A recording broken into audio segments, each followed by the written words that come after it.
சமூகம் என்று சொன்னால் சபை கூடி வந்திருக்கும் பாத்தீங்களா, இந்த சபையின் அனுபவத்தை தேடணும். அல்லேலூயா. இது எப்ப கிடைக்கும்? ஞாயிற்றுக்கிழமை ஆராதனையில கிடைக்கும், வெள்ளிக்கிழமை உபவாச ஜபத்துல கிடைக்கும். இந்த நாட்களிலே நாம் சும்மா இருக்கும் போது இதை பயன்படுத்தி கொள்ளணும். இப்ப பாருங்க, இன்னைக்கு நிறைய பேரு வீட்டுல இருந்து ஜெபிக்கிறோம் சொல்லுவாங்க. நிறைய பேர் செல்போனை பார்த்து பிரசங்கத்தை கேட்டுட்டு, பாட்டை கேட்டு, ஆராதனை கேட்டு, ஜபத்தை கேட்டுட்டு அப்படியே வண்டி ஓடிட்டு இருக்கலாம். எந்த வண்டி அத்தம் போய் சேராது. இந்த வண்டி என்ன செய்யாது?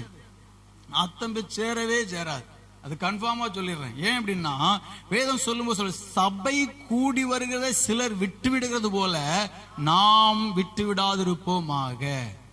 சபைனா என்ன? சபைனா என்ன? நம்ம கூடி வர்றோம் பாத்தீங்களா, ஜனத்துடைய கூடுகைத்தான் சபை. அல்லேலூயா சொல்லுங்க. அப்ப இன்னொரு சபை என்ன? கிறிஸ்துவின் சரீரம், அவருடைய சபை.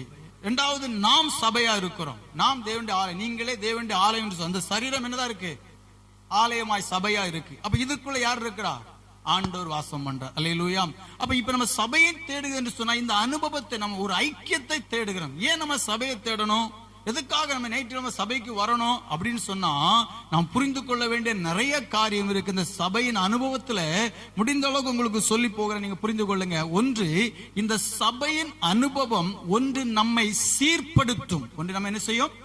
சீர்படுத்தும். சீர்படுத்தும் என்று சொன்னால், நம்மிடத்தில் காணப்படுகிற குறைகள், நம்மால் விட முடியாதிருக்கிற மறைந்திருக்கிற பாவங்களை, தவறுகளை சுட்டி காமித்து அதிலே இருந்து நாம் வெளியே வந்து தேவனை உறுதியாய் பற்றி கொள்வதற்கு ஆண்டவருடைய வார்த்தைகள் நமக்கு என்ன செய்யும்? உதவி. அதுக்கு தான் சபை. சொல்லுங்களேன். இப்போ ஹாஸ்பிட்டல் இருக்கு. எத்தனை ஹாஸ்பிட்டல் இருக்கு பாருங்க. கிளினிக் ஒன்னு இருக்கு. என்ன இருக்கு? அது ஒரு கிளினிக்னா ஒரு 10 பேர் 15 பேர் வந்து போற மாதிரி இருக்கும். அப்புறம் கொஞ்சம் ஒரு பெரிய ஹாஸ்பிட்டலா இருக்கும். பாத்தீங்கன்னா ஒரு 3-5 வார்டு இருக்கும். இது போல இருக்கும். அதுக்கு பிற்பாடு பெரிய ஹாஸ்பிட்டல் இருக்கு. என்ன இருக்கு? பெரிய பெரிய ஹாஸ்பிட்டல், பெருசு எல்லாம் பார்த்தா எல்லாம் இருக்கு, எல்லாம் உள்ளுக்குள்ள இருக்கு அப்படிமா. இப்போ சின்ன ஹாஸ்பிட்டல்ல போனாச்சுன்னா, அப்படியே காய்ச்சல்னு போனா 2 மாத்திரை தருவாங்க, அனுப்பி விட்டுருவாங்க. நினைச்சுவாங்க. சொல்லுங்க. 2 மாத்திரை தருவாங்க, சாப்பிடுங்க, சாப்பிட்டுட்டு போ, சரியாயிரும் அப்படிமா. அப்படி சீரனா 2வது நினைச்சுங்க, வாங்க அனுப்பி விட்டுருவோம். கொஞ்சம் பெரிய ஹாஸ்பிட்டல் போனா ஒரு இன்ஜெக்ஷனை போட்டு 4 மாத்திரை தருவான். பெரிய ஹாஸ்பிட்டல் போனாதான் என்னது? ஐசியூ வார்டுல கொண்டு வைப்பான். இப்போ சபை எப்படிப்பட்டதா இருக்குன்னா, ஐசியூ வார்டா இருக்கு. உள்ள கொண்டு போட்டு மூக்குல டீப்பை சொருவி, மூக்குல அந்த மாஸ்க் மாட்டி, என்ன கம்ப்யூட்டர் எல்லாத்தையும் போட்டு வச்சு, பிபி எல்லாம், பிபி பிரஷர் எல்லாத்தையும் பார்த்து சரி பண்ணி எடுக்கிறதுக்கு தான் சபை. அல்லேலூயா சொல்லுங்க. அல்லேலூயா. ஆமா, அப்படிப்பட்ட அனுபவம். அந்த ஐசியூ வார்டு, ஆபரேஷன் தியேட்டர், இதுதான் என்னது இருக்கு? சபை. ஒரு மனுஷனை சும்மா வந்து என்ன சொல்றது, அப்படியே வச்சு கர்த்தர் உன் கண்ணீரை துடைப்பாங்க. எத்தனை வருஷமா துடைப்பாரு? கர்த்தர் உனக்கு சமாதானத்தை தருவாரா? எத்தனை வருஷமா? நீ மாறாம, கண்ணீரும் மாறாதும், கஷ்டமும் துக்கமும் மாறி போவார். முதல்ல மாற்றம் என்கிறது நம்முடைய வாழ்க்கையில வரணும். அல்லேலூயா. நாம மாறணும். முதல்ல என்ன செய்யணும்? நாம மாறணும். நம்ம மாறணும். நம்ம மாற்றத்தை எப்படி வர்றதுங்க? ஆண்டவர் சமூகத்தில் வரும்போது நம்ம சீர்படுத்துகிறார். நம்மை சீர்படுத்துறார். சீர்படுத்துவதற்கு ஏதுவான தம்முடைய வார்த்தைகளை தருகிறார். இந்த வார்த்தையில எங்க கிடைக்குது? தேவ சமூகத்துல வந்தாதான் கிடைக்குது. அல்லேலூயா. நம்ம பிள்ளை தப்பு பண்றான். தப்பு பண்ணும்போது நம்ம பிள்ளையை தண்டிக்கிறோம், சத்தம் போடுற, புத்தி சொல்றோம். ஏன் சொல்றோம்? நேசிக்கிறத சொல்றோம். பிள்ளை ஐயோ கெட்டு போயிடக்கூடாது, பிள்ளை நல்லா இருக்குன்னு சொல்றோம். நம்ம அவருக்கு பிள்ளையா இருக்கிறோம். யாருக்கு பிள்ளை? ஏசப்பாக்கு பிள்ளை. என் பிள்ளை நல்லா இருக்குன்னு அவரு நினைக்கிற என்ன தப்பு இருக்கு? நம்மளை அடிக்காம கொல்லாம விட்டுருக்காரு, அதுக்காண்டி நம்ம ஆண்டவருக்கு நன்றி சொல்லணும். பண்ற அவ்வளவு அட்டூழியம் பண்ணுவாங்க. நிறைய பேர் பாருங்க, அவ்வளவு பண்ணிட்டு பிசாசு பண்ணா, அந்த பையன் தலையை கிறுக்கு பிடிச்சி சுத்தி திரிவான். நான் ஒண்ணுமே பண்ணலையா, அந்த பிள்ளைங்களே எல்லாம் பண்ணிட்டு சாத்தா பண்ணனா, பிசாசு பண்ணனான்னு பண்றது அவ்வளவு வேண்டாத்தின வேலை. இல்லையோ சொல்லுங்க. இப்ப இந்த வேண்டாத்தின வேலையை சுட்டி காட்டணுமே. அது எப்படி சுட்டி காட்டுறது? தேவ சமூகத்தில் வந்தா கர்த்தர் சபையிலிருந்து வார்த்தைகளை தரும்போது, அந்த வார்த்தை உங்களுக்குள் வரும்போது நீங்க உணரடைவீங்க, ஆமா நான் தப்பு செய்தேன், இன்னைக்கு ஆண்டவர் பேசுறாரு. அப்ப அந்த வார்த்தைக்கு நம்ம என்ன செய்யணும்? கீழ்ப்படியணும். வார்த்தைக்கு கீழ்ப்படியணும். கீழ்ப்படிந்து நம்ம ஒப்பு கூட, ஆண்டவர் இந்த தப்பு செய்துட்டப்பா, மன்னிச்சிருங்க, அறியாம செய்துட்டேன், மன்னிச்சிருங்க, இந்த தப்பு செய்யாதபடி உங்களுக்கு பிரியமாய் வாழ்வதற்கு ஒப்பு கொடுக்கிறேன்னு சொல்லி நம்மை அர்ப்பணிக்கும் போது ஆண்டவர் நம்மை தூக்கி எடுத்து நிறுத்துவார். கைத்தட்டி அல்லேலூயா சொல்லுங்க. அல்லேலூயா. தாவீது என்கிற ராஜாவை நம்ம வேதத்துல பார்க்கிறோம். பாருங்க, இந்த ராஜா இந்த தாவீதை போல ஒரு மனுஷன் கிடையாது. ஆண்டவர் சொல்றாரு, தாவீதுக்கு சொன்ன வார்த்தை போல ஒருத்தருக்கு ஆண்டவர் சொல்லல. அவனை என் இருதயத்துக்கு ஏற்றவனாய் கண்ட. யாருடைய இருதயத்துக்கு? ஆண்டவருடைய இருதயத்துக்கு ஏற்றவனா தாவீது. அதற்கு பிற்பாடு ஒருத்தரையும் ஆண்டவர் சொல்லல, இருதயத்தை ஏற்றணும் ஒருத்தரையும் சொல்லல. ஆபிரகாம்கிட்ட கூட ஆண்டவர் சொன்னார் நேசோ குமாரன் சொல்லி, சும்மா தான் சொன்னார். ஈசாக்கு கூட முழுமையாட்ட அவர் சொல்லல நேசோ குமாரன் சொல்லி. இயேசுவை குறித்து சொல்லப்பட்ட வார்த்தை அது. அல்லேலூயா. ஆனா தாவீதை குறித்து சொன்னார், என்னுடைய இருதயத்துக்கு ஏற்ற என்று சொன்னார். இவன் ஒரு தப்பு பண்ணிட்டான். என்ன தப்பு பண்ணான் அப்படின்னா, என்னுடைய மனைவியை அவனை கொன்றுவிட்டு அவளை தனக்கு மனைவியா எடுத்துக்கொண்டான். அவளுக்கு தவறு செய்தான். அந்த தவறு செய்துட்டு அவனையும் கொன்னான் பாருங்க. இது தேவனுடைய பார்வைக்கு பிரியம் இல்லாம இருந்துச்சு. கிட்டத்தட்ட 1 வருஷம் கழிஞ்சிட்டு. எப்ப கழிஞ்சிட்டு? எவ்வளவு நாள் ஆயிட்டு?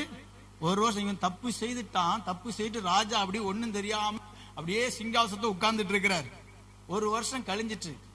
1 வருஷம் கழிஞ்சு அதுக்கு பிற்பாடு அந்த குழந்தை பிறந்த பிற்பாடு ஆண்டவர் தம்முடைய தீர்க்கதரிசி அனுப்பி சொல்றாரு, நீ போ தாவீதுல இப்படி சொல்லு, நான் புரிஞ்சு கொள்ற தன்மையா சொன்னார். ஒரு ஐஸ்வர்யவான் இருந்தான், ஒரு ஏழை தரித்திரன் இருந்தான். ஏழைக்கு ஒரு ஆடு இருந்துச்சு, ஐஸ்வர்யவானுக்கு நிறைய ஆடுகள் இருந்துச்சு. அப்ப திடீர்னு அவனுடைய ஐஸ்வர்யான வீட்டுக்கு வழிபோக்கா சில சொந்தக்காரங்க விருந்தாளிகள் வந்தார்கள். இவன் உடனே என்ன பண்ணனா, அவங்களை உபசரிக்கும்படியாய் இந்த ஏழை வீட்டுல இருந்த அந்த ஒரே ஆட்டுக்குட்டி அது எப்படி பிள்ளைய போல வளர்ந்துச்சான். எப்படி வளர்ந்துச்சான்? அவன் அப்பத்தை வாயில உள்ள அப்பத்தையே சாப்பிட்டுச்சு, அவன் மடியிலே படுத்துக்கிச்சு, அவங்ககிட்டே இருந்துச்சு. அந்த ஆட்டை பிடிச்சி கறி வச்சு சமைச்சு அவங்களுக்கு கொடுத்துட்டான் அப்படின்னு சொன்னான். இந்த வார்த்தையை கேட்டவன ராஜாவுக்கு என்ன வந்துட்டு? கோவம் வந்துட்டு. எவன் அப்படி செய்தான்? அநியாயம் பிடிச்ச பையன். ஒண்ணு பண்ணணும், அவன் அதற்கு 4 தனியா கொடுக்கணும் அப்படின்னா. எப்படி கொடுக்கணுமா? 4 தனியா கொடு. ஒரு ஆட்டுக்கு எத்தனை ஆடு கொடுக்கணுமா? 4 ஆடு கொடுக்கணும். உடனே தேவ மனுஷன் சொன்னாரு, நீயே அந்த மனுஷன் சொன்னார். சொன்னாரு, நீதான்டா அந்த மனுஷன் அப்படின்னா. தாவீது அரண்டுட்டான், ஆடிட்டான்.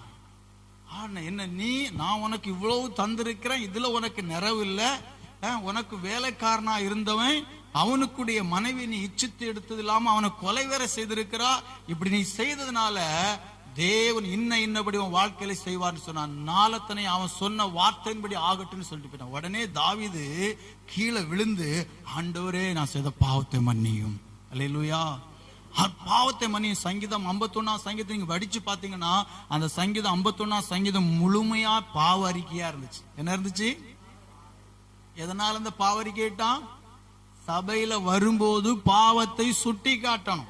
பாவத்தை சுட்டி காட்டி அந்த தவறை நம்ம ஏற்றுக்கொள்ளுகிற அனுபவம் இருக்கணும். அப்படி இருந்தா தான் சிங்காசனம் உறுதிப்படும். அல்லேலூயா. அப்பதான் கர்த்தர் நம்மளை என்ன செய்வாரு? ஆசீர்வதிப்பார், மேன்மைப்படுத்தார். சரி, இப்ப தாவீது 4 தனியா கொடுத்தானா அப்படின்னா 4 தனியா கொடுத்தான். என்ன செய்தாரு? 4 தனியா கொடுத்தான். முதல்ல பிறந்த குழந்தை பைபிள்ல கேவலமா செத்த குழந்தைன்னு அந்த ஒரு குழந்தை முதல்ல.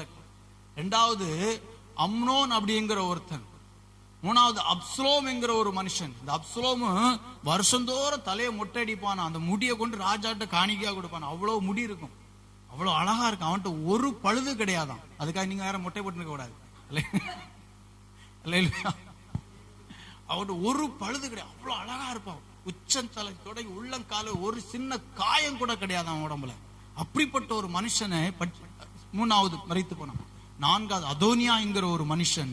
இந்த 4ஐயும் அவன் வாயின் வார்த்தையின்படி கர்த்தர் கொடுத்தார். அல்லேலூயா சொல்லுங்க. ஜட்ஜ்மெண்ட் கர்த்தருக்கு. ஏன்னா பாவத்தை தேவன் சுட்டி காமித்தார். அவன் அதை உணர்ந்து 1 வருஷ காலமா அவனுக்கு உணர்வே இல்லாம இருந்தான். பாத்தீங்களா? அதுதான் ஆண்டவருக்கு பிரியம் இல்லாத காரியமாயிடுச்சு. அல்லேலூயா.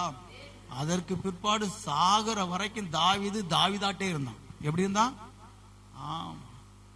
எதனால? நம்ம ஆண்டவர் பார்க்கிறார். நம்ம ஆண்டவர் செய்றாரு, பார்க்கிறார்.